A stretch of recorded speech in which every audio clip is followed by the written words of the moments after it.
do you remember Lin Wood, everybody?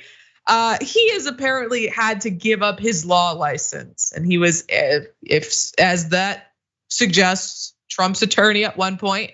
He filed the legal challenges seeking to overturn his 2020 election loss, and now he is relinquishing his law license. He is choosing, as he puts it, to retire from practicing, when in reality he's sort of being forced to do it because he's facing possible disbarment, really staring down the barrel of that right now.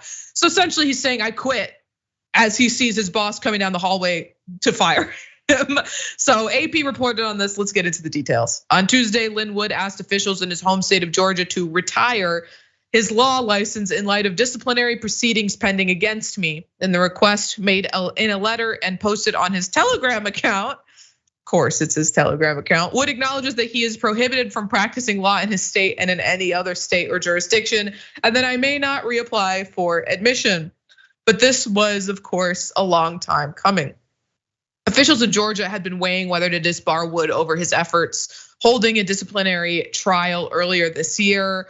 He's literally insane. I don't know how else to describe him. Lin Wood is a literally insane person, but don't worry, he still has his favorite grift to fall back on. It's called fightback.law.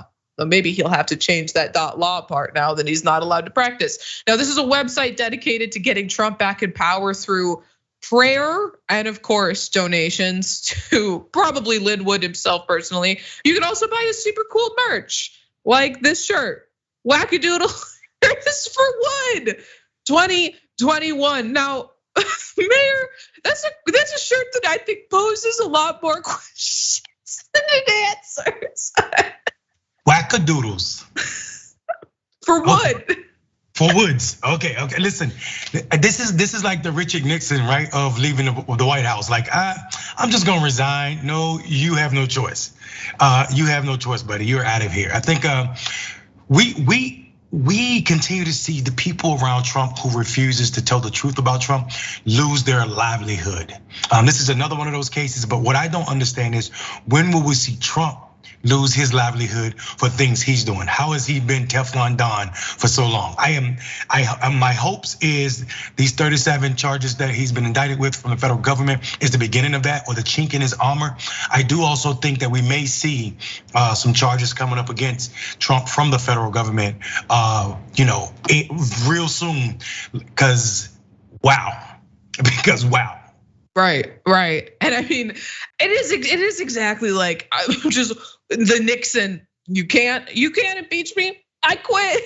I mean, and so many, we've seen so many Trump White House former aides, former staffers, whatever, secretaries to blah and so and blah have to leave in disgrace, which it continues to amaze me that anybody who wants to have a career in politics would associate themselves with this man. But also, it really shocks me the fact that people are still willing to vote for him.